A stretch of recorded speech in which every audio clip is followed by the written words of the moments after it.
So, hello everyone, and welcome to another edition of the Brazilian Student Council Symposium. My name is Matheus Veiga, and I will introduce you to our first webinar. So, let me just project here.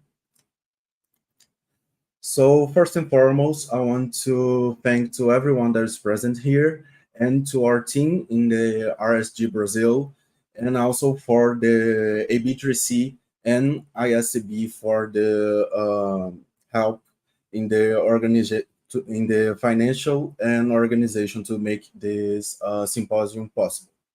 So first and foremost, I want to invite you to follow us in our social media, and I'm gonna give you right now a little introduction to who we are.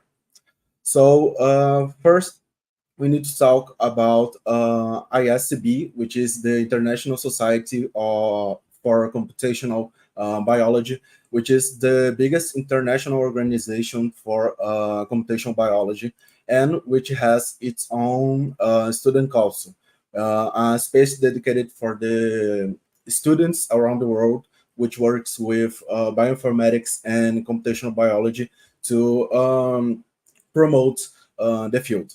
And inside the student council, we have local organizations, which we call regional student groups or RSGs.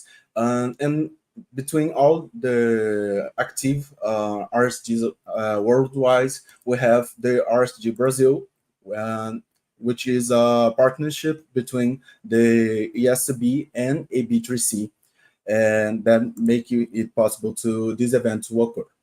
So here we have a map with all the active RSGs in this year, and in yellow we have the ones that are temporarily inactive, and in blue we have the ones that are currently active. And here we have the RSG Brazil that started in 2009 and goes until 2011, and had a little break until 2015 when we came back, and we working on these last almost 10 years until nowadays in 2024.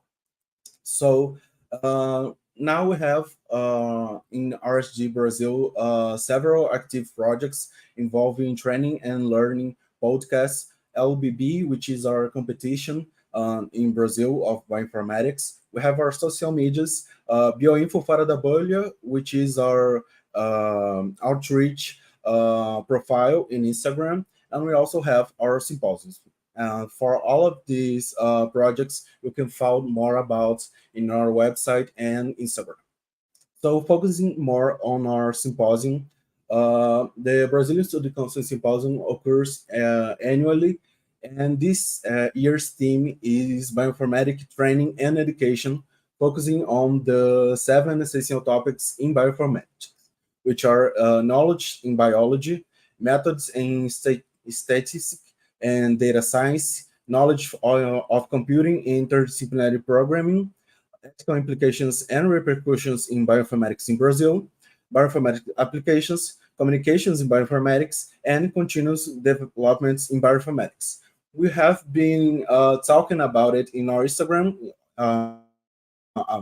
in each of these 7 topics, and now we are going to discuss some of them directed in some approaches involving webinars and panels.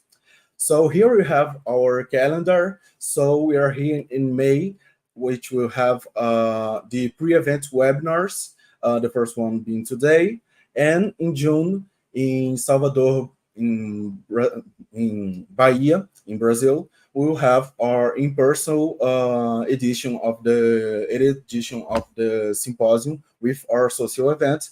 And in the previous day, in June 10, we will have pre-course events, more informations in our websites and Instagram. So focusing more on our webinars, we'll have 3, with the first one being today with Professor Patricia Palagi. And I'm honored to invite the host, Nilson Coimbra, to introduce our speaker today. Thank you very much and welcome.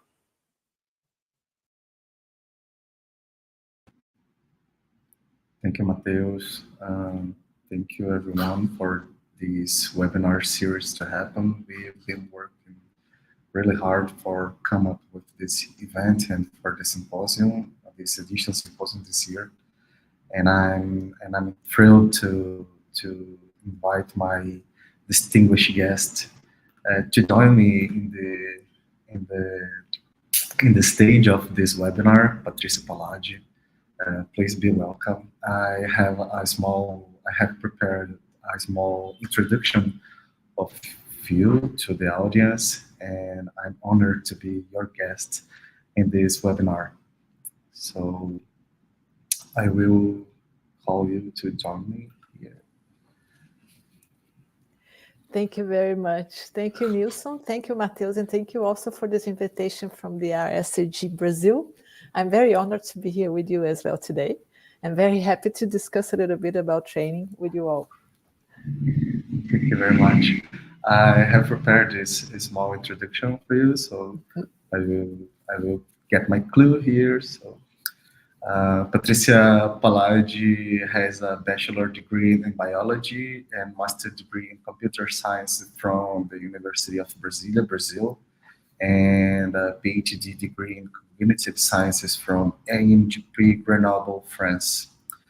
Since 1997, she joined the Molecular Imaging and Bioinformatics Laboratory in Geneva, one of the 5 pillars laboratories of what will become the CB, the Swiss Institute of Bioinformatics, late year.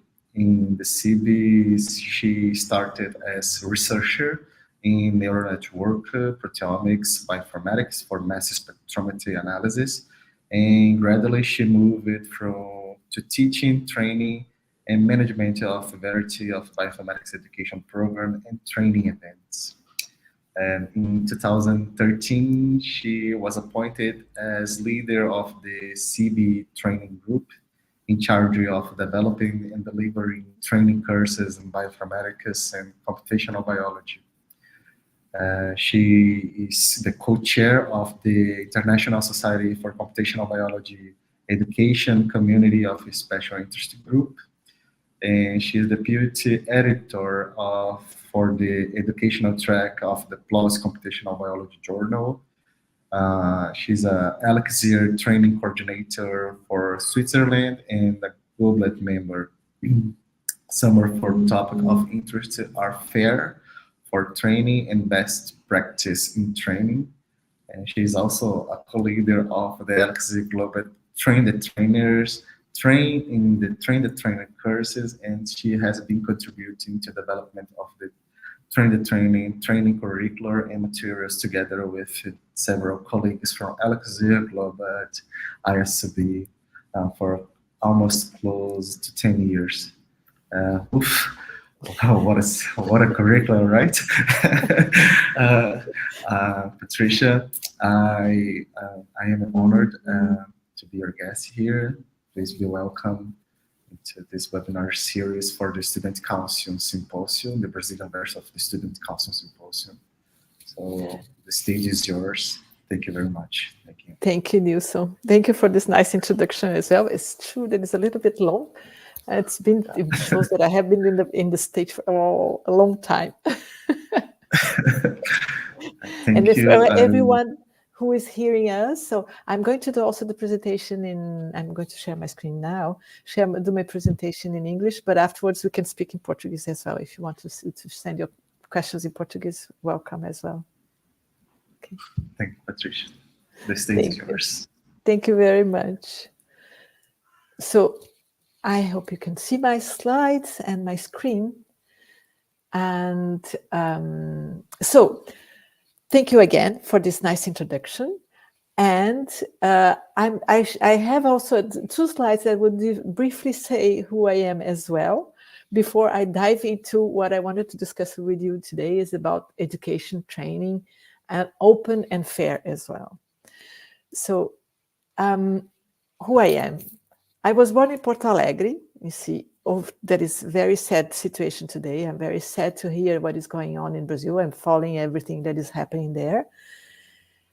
And I'm all with all my heart with the people from Porto Alegre and the region of Rio Grande do Sul. After a little while, when I was 11, more or less, I moved to Brasilia. And I did my bachelor's in biology and my master's in computer science there at University of Brasilia, as Nilson had already said. And from there, I went to France to do my PhD, yes, in cognitive sciences. It was already mixing biology, computer science, image analysis, neural networks, and some things that are still very, very used today. And then after a while, I moved to Geneva, and where I have been working there since it was even before SIB, the Swiss Institute of Bioinformatics, was created. And since then, I have been working there in many different positions, but in the last years, being the head of training, as Nilson had already said. So a little bit more about me on the fun side. I love cats. You'll see maybe some of them passing around. So I have 3 currently. And I love traveling a lot. I love going to exhibitions. I love music. I love good food, even though these pictures here were taken in an airport, so it's not so good, but at least there's some kind of food and pictures. And I love connecting with people. So you can see here some people who are in the training group in the bottom, and one of the courses that we had for the Train the Trainer some years ago. So this is about me, and what I'm doing today, Nils already said, so I'm just going to briefly capture that again. So I'm leading us at the SIB training group. This group we're about 9 people now today. We deliver a lot of courses. I'm going to tell a little bit about this afterwards. And I'm the training coordinator for Elixir Switzerland. Elixir is an European research infrastructure that has nowadays 23 nodes. Each node is a country. Switzerland, SIB, is the Swiss node of Elixir. And what I do as a training coordinator, I connect everything that we are doing in training in Switzerland to Europe and vice versa. If whatever our colleagues are doing in Europe in training, we connect and we try to do the same as well to get in Switzerland as well. So it's a connection between these networks, Switzerland and Europe. I'm the co-chair, as you said as well, of the ISCB Education COSI. So it's COSI is for Community of Special Interest. And we also connect what we are doing in Europe and Switzerland together with international partners and colleagues as well to bring education and put education and training in the spotlight. And I'm also the deputy editor of the PLOS Computational Biology journal, the education track. In the case you don't know, we have a track that in the education for PLOS only. If whenever you want to submit an article for education, it's totally free. You don't need to pay any fees for that. And 10 Simple Rules papers that many of you know already, it's part also of this education track as well. So also 10 Simple Rules, quick tips as well is another kind of track that we have inside the education track of computational biology. So you're welcome to submit any papers that you have in this area.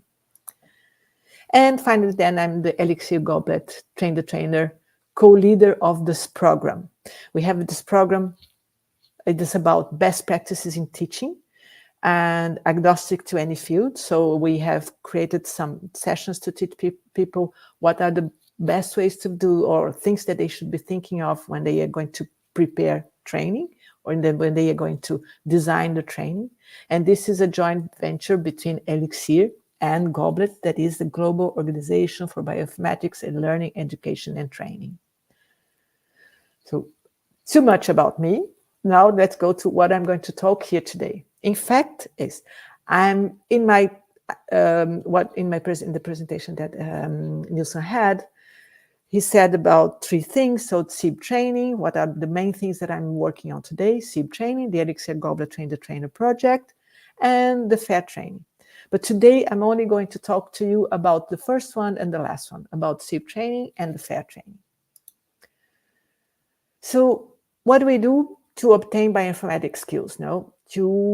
since you are all maybe bachelor students, master students, PhD students, you are all in the situation of been learning bioinformatics skills in the university curriculum. Once you have finished this, then you have all the types of education as well, how you can continue learning bioinformatics, usually through lifelong learning programs like certificates of advanced studies, MBAs, for example, more advanced programs that they can give you a certificate at the end. But then we have also short guided courses, smaller in time as well, with a lot of guidance. You have online resources like e-learning modules. You can also learn by yourselves using tutorials and materials that you can find online, and any other internet websites that you can find to learn. No? There are many ways and options of learning bioinformatics today. So we and the SIB, we are focusing these three things that have been highlighted here in these three steps here, where we can help people to develop their bioinformatics skills. And I'm going to talk a little bit about this now. So what we are doing in the SIB in the SIB training group, in the SIB for training. What we do is we have over 60 courses that we organize per year. They are very much hands-on, very practical, a little bit of theory, but a lot of practice. And they are very short courses as well, usually between 1 and 3 days. Usually they are very summed up together. Sometimes we have summer schools for one special topic that we do this in the mountains, for example, in Switzerland. And these are very, so as I said, very practical, very focused for the application of that. For those 60 courses that we organize per year, we have plenty of trainers, most of them from the SIB, so experts from many different fields. And those courses attract a lot of people everywhere. We have over 14,000 people attending our courses. So in the slides you see afterwards, we're gonna share the slides with you as well. They are already online, and then you can click on all these links that are here, so you can find all the courses that we have coming up in this link that is shown here. We have also online courses that are very short, for 1 or 2 hours, that anyone can take on their own time, so they are self-paced. Also very interactive, you see, and very for small topics that can be condensed in 1 or 2 hours then. We also have now, and since last year, we have been in this driving the online materials. For us, it was very important to put everything that we have been doing open and fair. This is one of the things I'm going to talk later. And everything that we have that is available, all our materials in this website here that you're going to see afterwards as well. We have also many videos from many lectures that were online that we have made a collection here in the YouTube. And we also have another collection that is Glitter that I'm going to talk about, and Elixir is one of the is a platform also from Elixir where you can find materials and events in training. So something that I forgot to say here on the top, that from those more or less average 60 courses that we organize per year, half of them are now online. So they are streamed and not only in person. So also anyone from anywhere can attend as well. So the topics that we have for SIB courses, they are very general. There is a variety of them. We do a lot of courses in programming, Unix, scripting, OpenNP, parallelization, version control, workflows, and things like this. We have a lot of Python as well. We have a lot of courses in R in very different levels, beginners, intermediate, more applied R courses as well, and R Shiny, packaging, data visualization, reproducibility, and so on. And we have some courses in statistics as well. Statistics with machine learning, Bayesian statistics, and things like this. And then we have as well a lot of courses on data analysis, how to submit data to ENA, how to analyze NGS data, long reads, transcriptomics, single cell, a lot of them, enrichment analysis, machine learning, deep learning, multiomics, and things like this. Some courses in data management as well is a topic that we have been enhancing for the last years, because there is a big trend, I think, in Europe and everywhere else about good data management plans and how you can think of how you're going to keep your data and the results of your research available for everyone in a long-term time frame. You know? And the verification as well of your data and verification of your research. And then we have also other topics like best practice in programming, immunoinformatics, SIB resources. We have lots of databases and we have courses on them, etc. So you have an idea here of the flavor of the whole portfolio that we have for SIB courses. We also have then, as I said, some e-learning short e-modules for e-learning that you can take whenever you have time for them. Some of the examples that I have put here, one of them is the Unix Fundamentals. It's a very old e-module that we have, but we use that as a resource for courses that happen in person or online as well. We have recently added 3 new small e-modules, e-learning modules in vocabularies for bioinformatics, file formats in bioinformatics, identifiers in bioinformatics, all those related to the FAIR data now in bioinformatics. We have other types of e-learning as well, for example, explore and visualize your data with Python. And for all the courses or most of the courses that we are doing either in person or online, we are trying to make our course materials available to everyone. So some of the examples that we have here, so you can find on our website, the courses, the training materials for NGS, single cell, Docker and Singularity, and so on. I think that the last time that I looked at our website, we have 35 materials for 35 courses. So a little bit about fair training. What do we mean by fair training and why this is so important for us? In fact, this whole story about fair training started in 2018, when I was invited in the Elixir to give a presentation about FAIR and what we were doing about this in FAIR at the time and in training. And at the time in 2018, there was nothing about it. So I started thinking about this and I started galvanizing my colleagues of Elixir. We started working together, and the result of that discussion that we had in this community was the paper that we published in 2020. There was the 10 simple rules for training materials.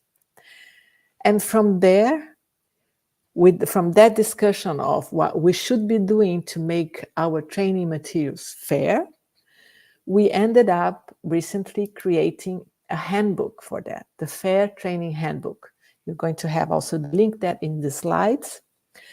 So this FAIR handbook, I'm going to give an example of what we are doing at SIB for all the chapters that you have here in this handbook, so that you can have a practical view of how we can put that into real practice. And you see that for any kind of verification of data or training, take some little steps. But as the time goes by, as we start doing those steps, they become easier and easier. And then we realize that by doing them at the beginning, after a moment, they become your natural way of doing things. So you're going to see that, so all that is written there in the handbook, we are going to apply that in the SIB training. So the first thing in the first chapter of that book is why open and fair. No, open and fair, we have seen that as a trend now everywhere, is that we as researchers, scientists, we have the duty, more or less, to give back to the community what we have been producing as data, as materials, as everything, so that others can reuse, can make have new insights about those. So make what we are producing a living object. So we have in the SIB and Elixir as well, as a vision that we want to ensure, at least Switzerland at the time, I'll show you afterwards what else, we wanted to ensure that Switzerland maintains a highly skilled workforce in the increasingly data-intensive life and health sciences. And to go into that, doing training is not enough because we cannot afford to accept everyone who needs training in all our courses. So we had to go beyond that and promote also what we have as training courses to be used as self-learning. That was our vision as well, to make available everything that we have for everyone, to teaching and to learning as well. So if we extend that beyond Switzerland, in fact, our vision is also that everyone, everywhere, could also benefit from that and reuse that and continue, and we all as a community continue to improve and the workforce that we have for these data-intensive fields. So with that as a vision, we have been working to make all our course materials, tutorials, scripts part of open and fair, so that this can help others to learn. FAIR, I don't know if everybody's aware of what it means then, is that FAIR stands for findable, accessible, interoperable, and reusable. So we are committed that in the SIB to make our training materials openly available. So it means that anyone can take them and reuse with a permissive license then.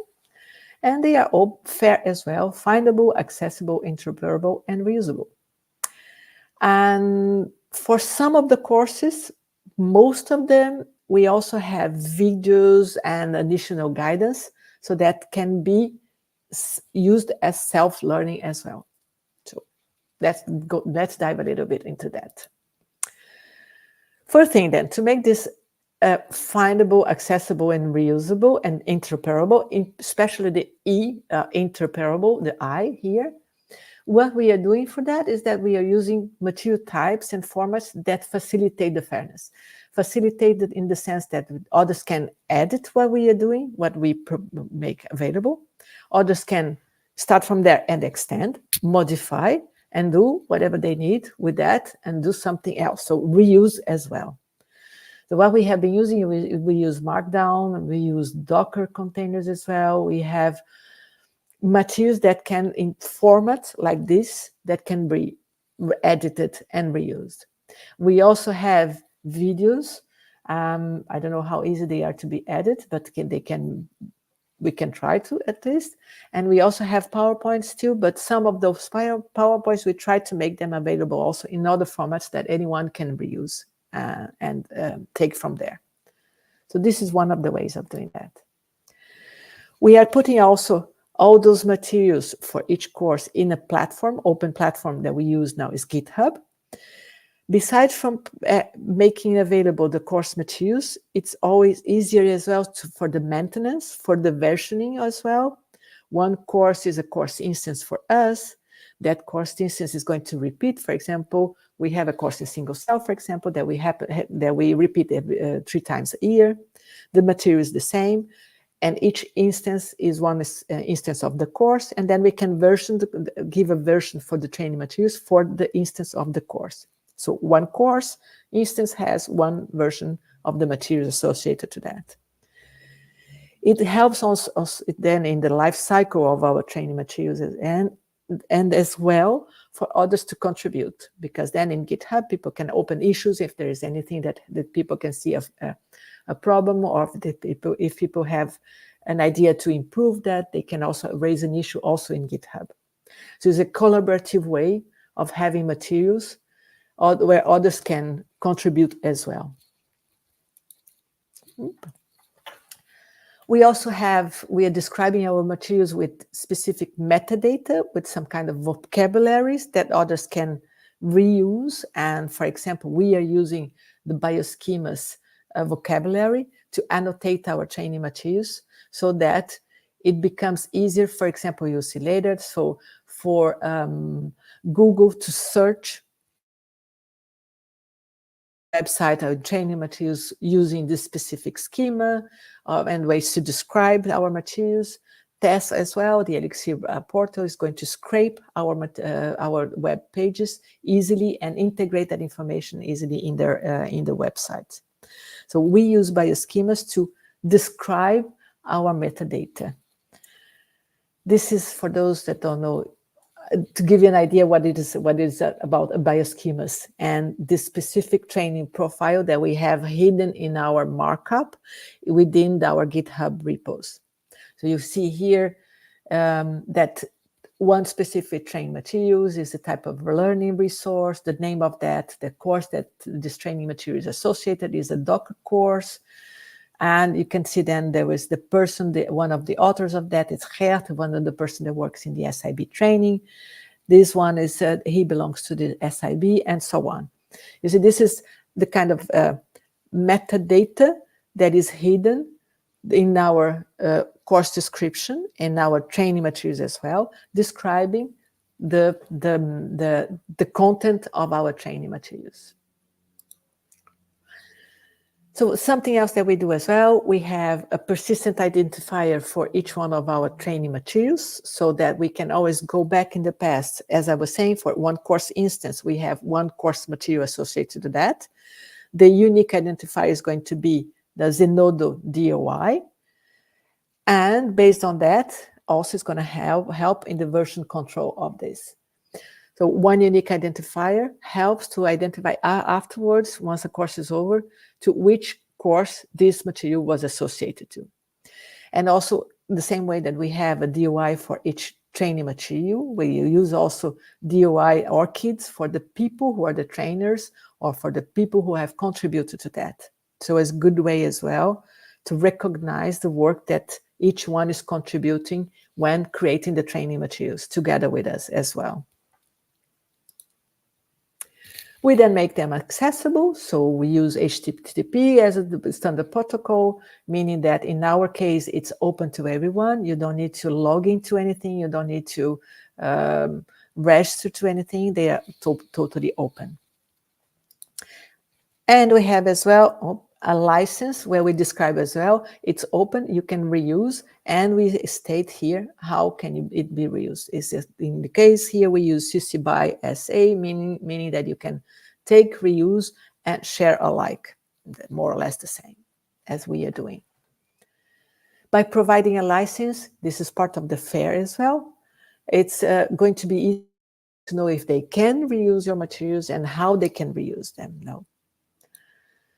So, and then at the end, we boost the discoverability of that, meaning that we, besides from having the materials in our website and in GitHub, we are also going to cross-link that into registries like the Elixir TESS and a collection like Glitter. And also we do a little bit of fuzz, we talk about this, communicate and share this information in Twitter, LinkedIn, and other social media as well.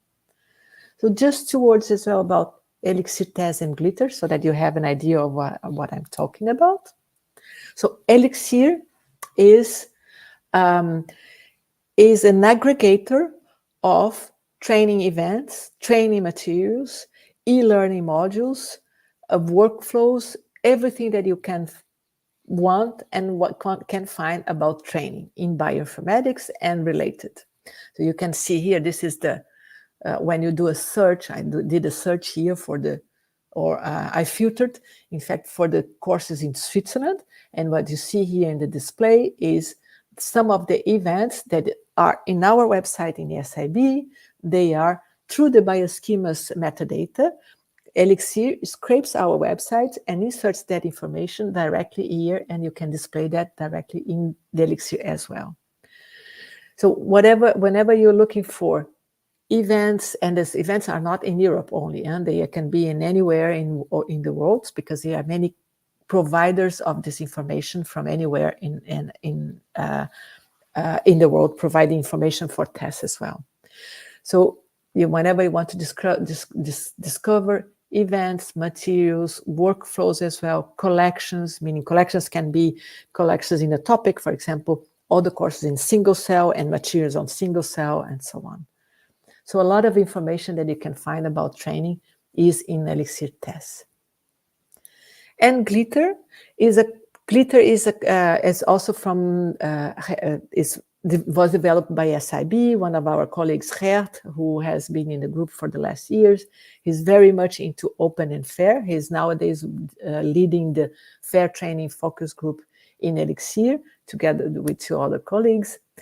And in that context, in the SIB, he saw that there was a lack in a way to find all the GitHub repositories related to training in bioinformatics that are available everywhere. We can search, of course, in Google, and we can search in internet. It takes a while to see which are the ones that are useful for us in bioinformatics. And that's why he had this idea of creating a collection. Is also like a repository where you can find all the GitHub repositories in any topics of bioinformatics, meaning that you can also, all these GitHub repositories for training materials, you can create another one, do a pull request, I think, something like that.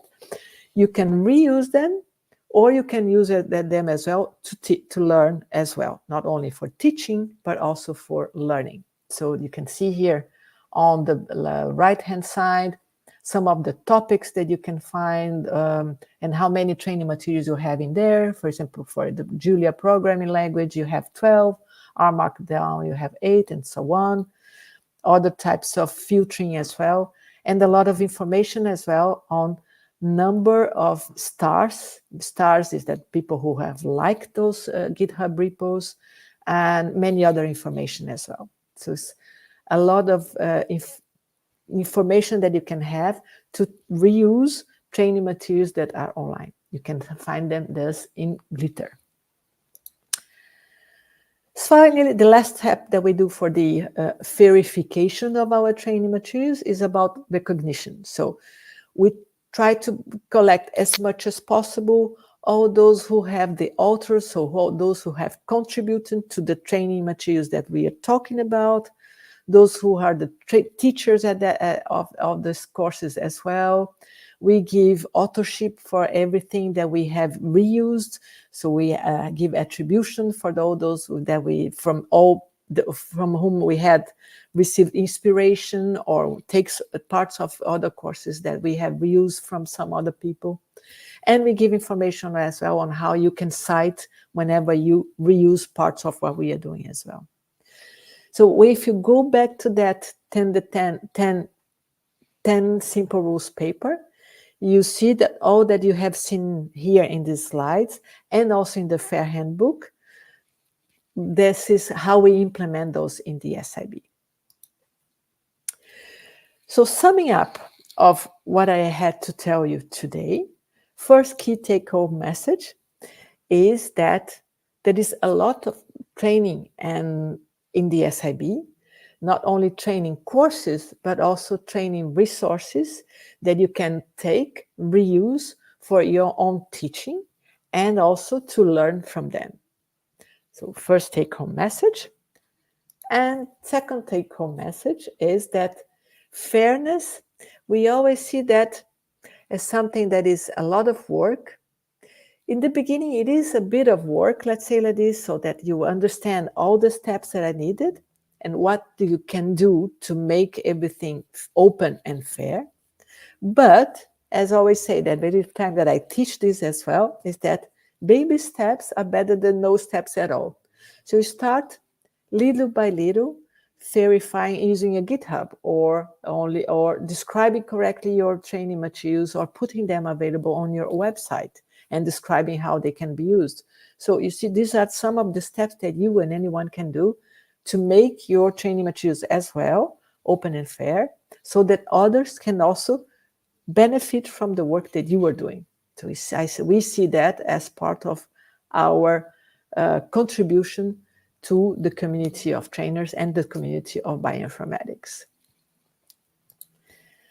So to end my presentation here and then open up to the discussion and to your questions, I have a slide here where you can, all the ways that you can keep in touch with us, with me or in the people in the training group as well. You can have then this QR code here for where you can find directly the training course, the link to the upcoming training courses. We have a mailing list as well, where you can sign up and receive the information for the courses that are coming up every time that we open a new course, or for registrations, or when we have a new e-learning module, we announce that in our mailing list. For any questions as well that you have on our courses, or any way that you want to reach out to us. And Twitter as well, and the SIB training Twitter, SIB Twitter account, my Twitter account, through LinkedIn as well. I'm in LinkedIn and the SIB as well. And my email is over there as well for anything that you want to reach out to. E para finalizar, como eu sou de Porto Alegre e eu estou vendo essa situação no Brasil, eu tenho certeza que todo mundo está pensando a mesma coisa, que é uma situação muito difícil, muito triste, e eu estou de pensamento e de coração com o povo do Rio Grande do Sul, e eu torço para que essa situação acabe, ou que diminua, e que essa catástrofe seja resolvida logo, logo, que as pessoas possam sair dessa logo, logo. Meu pensamento para o Rio Grande do Sul. Thank you so much, muito obrigada. Eu vou parar minha apresentação aqui e abrir, então vou parar de fazer o stop sharing and open up for questions and for the discussion. Thank you so much, and thank you again for the nice invitation from Nils, from Matteo, and all from the RSCG community group as well. Thank you so much.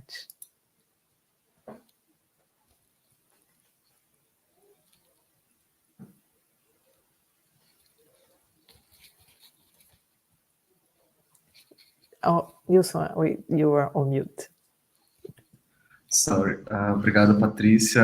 Eu fiquei um pouquinho emotivo agora por conta do seu pensamento no Rio Grande do Sul. É uma situação que é devastadora para todos nós, e a gente, como comunidade brasileira de bioinformática, tem se mobilizado e tentado ver formas de ajudar também, contribuir com o que tem acontecido, né?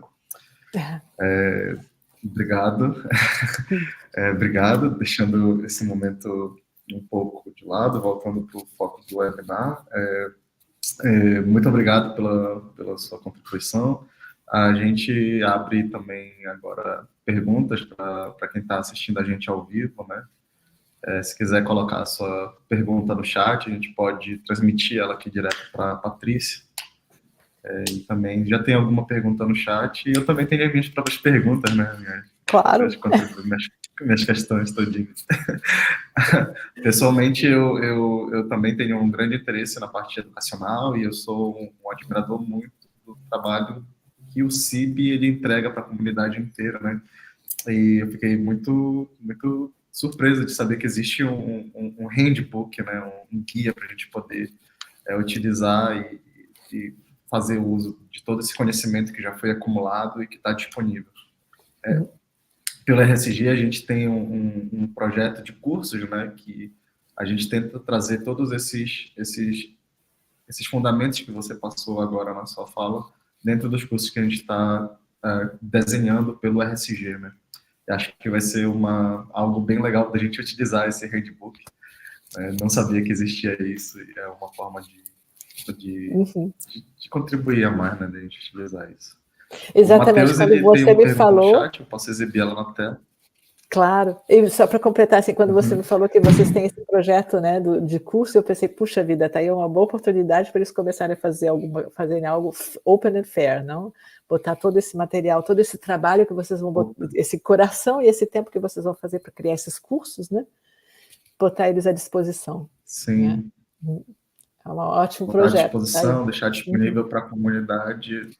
É um projeto grande, né? E deixo um convite para quem está assistindo a gente que queira contribuir, né, como professor, como colaborador, como treinador, que a gente possa elaborar materiais para a comunidade brasileira, que é uma comunidade que uma comunidade rica, muito bem desenvolvida, mas que existe uma grande falta de material em português para a comunidade, né? A gente tem, pela RSG, a gente tem visto que tem muito aluno da graduação, do mestrado, do doutorado chegando, e que sente falta desse treinamento em português. A gente encontra muito material já distribuído na língua inglesa, mas sabendo que a língua inglesa ela pode ser uma barreira para a gente, né? Então, a gente tem buscado formas de elaborar materiais em português para poder claro, promover a natural. comunidade dentro do Brasil. Exatamente, O é um ótimo Matheus, projeto. É um projeto muito grande, mas é um projeto que demanda muito tempo, né? E o tempo, às vezes, ele é curto. Então, o Matheus, se quiser voltar para a tela e fazer sua pergunta direto para a Patrícia, acho que fica mais dinâmico também. Né? Eu vi, tem a questão tá ali nos comentários, né? How the machine learning AI, claro, is being integrated into bioinformatics education. How might this influence openness and equity in the field? Good question. É uma pergunta importante, não? Sobre como é que o machine learning está. Eu continuo em português ou respondo em inglês? Tanto faz. Você fica à vontade. Então, eu acho que eu vou fazer em inglês. Eu não sei quem mais está participando, né? Talvez seja mais fácil. Então, what we are doing about bioinformatics and machine learning now? We have seen since last year, since the huge buzz of the ChatGPT, and at least, we have been seeing people integrating large language models into teaching. How you can use the ChatGPT to teach programming, for example, or how you can teach with large language models to predict and to analyze data. We have seen that. We don't see too many yet, because always all of the how we can be as trainers, as teachers, sure that we can control the results that we are going to obtain. No? Because when we are teaching, we want to have a controlled environment where we want to train people to do things in the right way. So using large language models is still something that we are still in the first steps. And also now, this is how I'm answering the question of Matheus as well. Also, the other thing is how some people have been thinking as well on how to use large language models to create content for teaching. So this is something else. I don't see many of that yet, but I see that as something that is going to come up. That as in any other areas, we are using large language models as well to create publications, or to create texts, to create materials, to create not data, but to analyze data. So it's natural that at some point we are going to use that also to create training content as well. So, and then comes the second part of Matheus' question, that is how this is going to influence openness and equity. In a sense, as you were saying, we want to have a lot of materials in English. How we can use that, how we can benefit from maybe machine learning, or large language models, to transform that or to create based on things that exist already, some that are in other languages. That would be a benefit, I think. The question is, what we always talk about in bioinformatics, at least, is the equity problem. Opens the possibility to many other countries and many languages. This is a good thing, is in the equity. But then comes also what we talk about bioinformatics and the biases in the data that we have, and the biases that we have in training large language models. They're only focused on European data, let's say like this, or North American data. Then there's something else, you see. Then the bias in the data is something else. But I think that I can see there are a lot of opportunities here with machine learning in teaching, in education. Besides from, of course, teaching machine learning also to analyze data, the usual training courses that we have been doing at SIB and many other places where you use algorithms to analyze data. This is something that is more natural, nor that happens all the time. I have a silly question related to ChatGPT. We have a couple of questions just to complement Matthias, but it's just a silly, right? Do you believe that ChatGPT can ChatGPT or large language models can replace teachers for teaching? Like we can get training from ChatGPT, right? Do you believe We can. With some point that they will replace the human resource for training, for example? Maybe one day, but I don't think it's the case now, no? Because first, there's one thing is the human contact. We have had online resources for ages. We can learn from online. We can see now that we go look online, we can find anything to learn.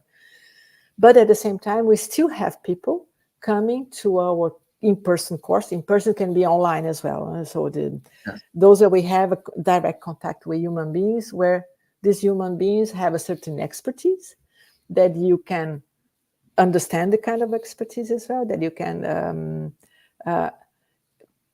there's someone behind that face, no? So I think maybe one day we are going to have like chatbots that can teach and talk to you, but you still call someone you prefer to call, especially some people prefer to have this human interaction. So sure. Maybe it's going to help, you see, but I'm not sure it can replace completely. Maybe later when the mods are really going to be really, really clever. But we still have a huge field to cover until we reach that point, right? Yeah. I have a different question from Beatriz Mota. I will put in the screen.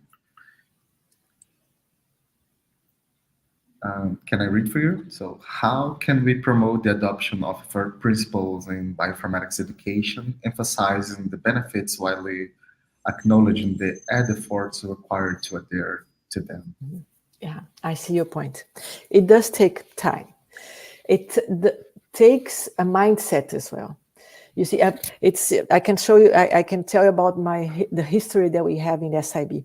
We have been talking about making our training materials open, at least open, for at least 7 years, at least.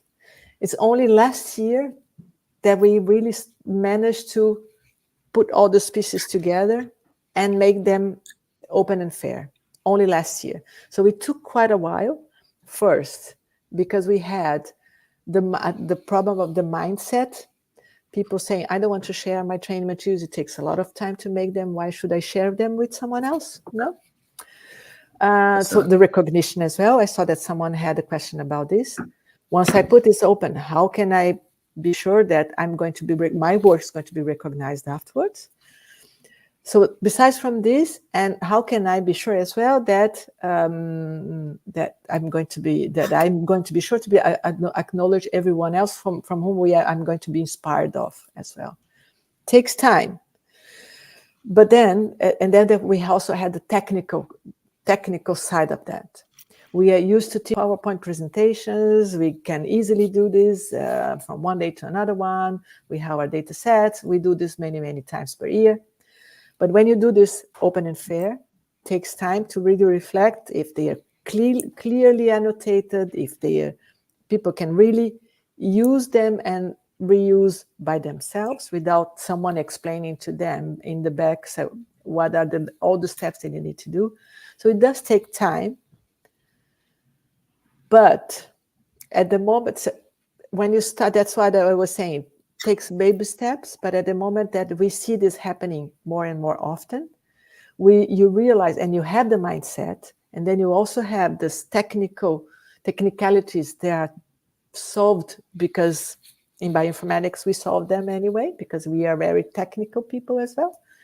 Little by little, you see then that the time and effort reduces little by little.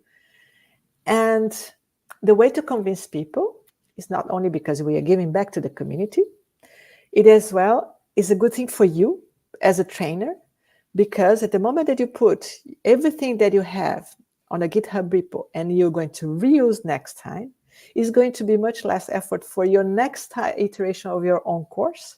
You see, so is even either for yourself as a trainer is going to be a benefit, because for the one course to another one, we always forget. So what do I have to teach in this thing here? And where is my data set? No, if you have everything documented and in one single place, it's going to be much easier for you to reuse for your own or your own courses as well. I'm very much enthusiastic, and I always think things can be done, but I can understand it takes time and the mindset for that as well. It takes time in the mindset, the proper mindset for that. Like, not everyone likes to share their content. Like, yeah. we do benefit from that point. We do. We have inspiration from when we start with creating a course, we go look to see what others are doing. So we benefit from the materials that others have put online already. I see we have other questions. I have a different question from Johannes. It's added from what Beatrice asked. So how can we address the issues of plagiarism and ethical concerns while adhering to the FAIR model in bioinformatics education to ensure integrity, responsible use of shared resource? Yeah, it's a very important point. It's also about the mindset and even more being mindful as well. No? Whenever we do a course and we use the content of someone else, that's the question of the licensing as well. So if you reuse something, you have to acknowledge and cite and reference what you have reused. So instead of copy pasting, no, you were reusing because someone has given you access to that. So you have to be always mindful of what it again takes time as well. But it's in the same way that whatever you have done, you want someone else to cite and reference what you have done as a producer. When you create content, you also have this duty to do the same thing as well. So the plagiarism is, if we are putting things online to be reused, is not plagiat, is reusability. So you want others to reuse, and you are giving them the license to reuse that. So, which is different than taking, copying, and not saying from where you have taken that. No, and that's what the beauty, let's say, of the fairness, because by following these principles, one of the principles that is there is that whatever you reuse, you have to acknowledge. So you have to cite and say from where the source was. Again, takes time, but it's important for everyone. Whenever you do a publication, you do the same. You are going to cite every single sentence that you have in the publication. Exactly. For training, it's the same thing. Just training, the materials that you use, the figures that you use. Even exactly. Because the figures from the Google, you have to put in the Google sites, for example. That's what I have done for this slide. So today, before I put in them online, I say, okay, which were all the pictures that I have taken from home that I have to cite? You see, they are all open, they are all shareable. I made sure that I could reuse them. Incrível, incrível. A Isabela, ela tem uma pergunta, eu vou colocar na tela em português, tá? Isso que eu mudei para português agora. Parabéns pela sua apresentação. Minha pergunta é: com o avanço constante das ferramentas e das novas versões, como fazer para manter esses materiais atualizados, considerando o esforço constantemente necessário, né? Exato.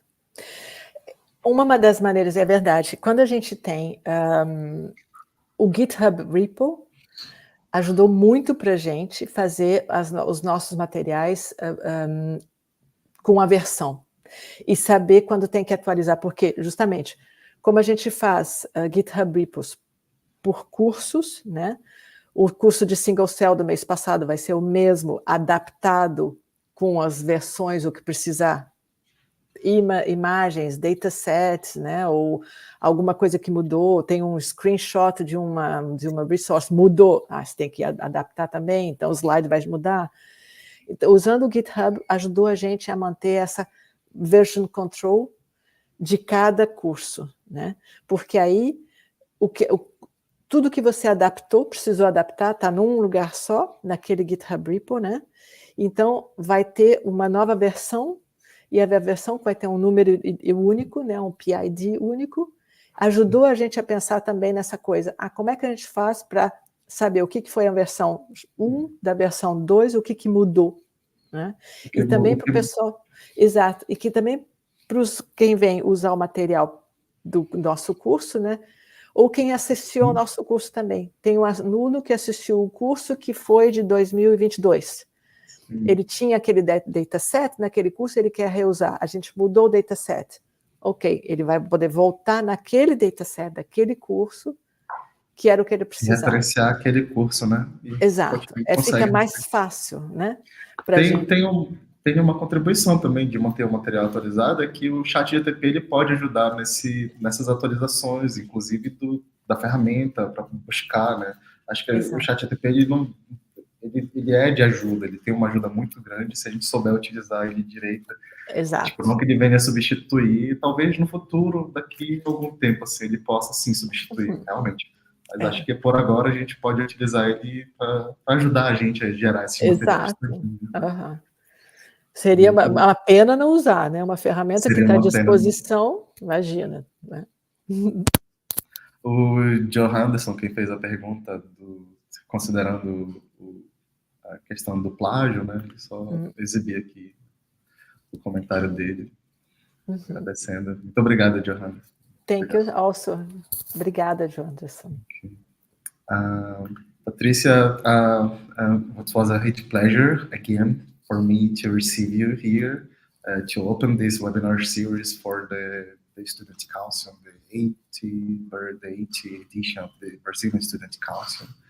I'm truly inspired by your work, by the work you developed at CIB, and all the materials that you make fair.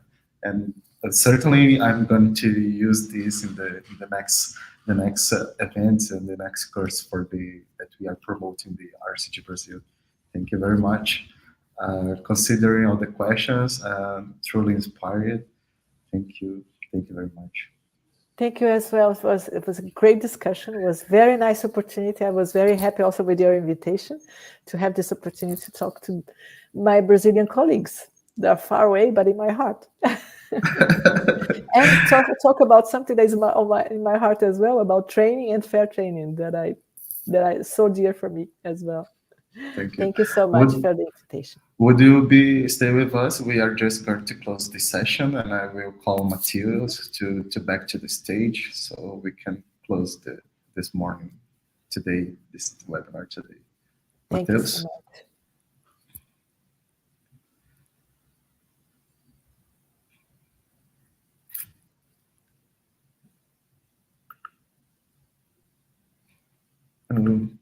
Okay, we have more two webinars in this month. And the next webinar will be from Professor Tarcísio Contino. He's a group leader inside the IFCE, o Instituto Federal de Educação Tecnológica do Ceará, né? Ele é do Laboratório de Tecnologia Educacional e Bioinformática. Ele vai falar sobre estratégias de ensino em bioinformática na educação básica e também na educação superior. E também nós temos, no final do mês, o webinar da Naila Soller, que ela vai abordar um pouco do uso das redes sociais e das plataformas para o ensino de bioinformática. Então, estendo esse convite a todos vocês, né? Já existe o link tanto no YouTube da B3C quanto no YouTube da RSG para esses webinars. Então, você pode ir lá no YouTube e ativar o sininho, né? Ativar o sininho, deixar marcado. E e a gente tem um próximo encontro nas próximas semanas até o evento principal, que vai ser dentro do X-Meeting. Então, eu gostaria de agradecer a todos que estão assistindo agora, a Patrícia por ter aceitado o convite, agradecer também a B3C, a ISCB, ao Student Council por ter fornecido todo esse suporte e apoio para a gente poder organizar esses eventos. Patrícia, muito obrigado. Eu espero te encontrar de novo em uma próxima oportunidade e eu vou encerrar essa transmissão aqui, tá bom? Muito obrigada. Obrigado, gente. Um beijo. Obrigada, Tchau, gente. tchau. Tchau, tchau.